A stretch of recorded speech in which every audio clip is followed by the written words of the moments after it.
Միստաչոն պաղպաղակ է, որը բոլորին իրար խառնեց, բայց դուք գիտեք, որ այդ Մարտինան բացի Դուբայի պաղպաղակից ունի շատ լայն այլ պաղպաղակների տեսականի։ Եվ այսօր մենք որոշել ենք փորձել այդ Մարտինայի սենդվիչը, ուրեմն սենդվիչը ունի 2 համ, ելակի եւ վանիլային, որն ես ուզում առաջինը։ Ես կնախընտրեմ սա։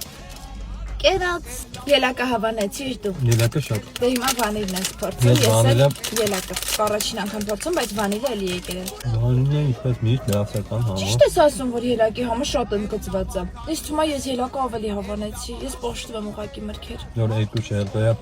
ոնց որ շոկոլադ հիշեցնի, ուսանց իդեալական էլի համադրությունը։ Իդեպ գիտես որ պաղպաղակի համը էլ ավելի իդեալական է լինում, որ սալցեղծիկից հանում ես, բայց մի քանի րոպե սպասում ես նոր ես ուտում։ Հայտ ես զգացել եմ։ Ես դասականի կողմնակիցն եմ, իմ համար վանիլը եւ որ ամենան է։ Ես քանի որ պաշտում եմ մրգեր եւ մրգային համեր, իմ համար ելակը ավելի համեղ էր։ Իսկ դուք մեկնաբանություններում գրեք թե հաջորդը որ պաղպաղակը ատմարտինես կուզեք որ փորձարկենք։ Չրախ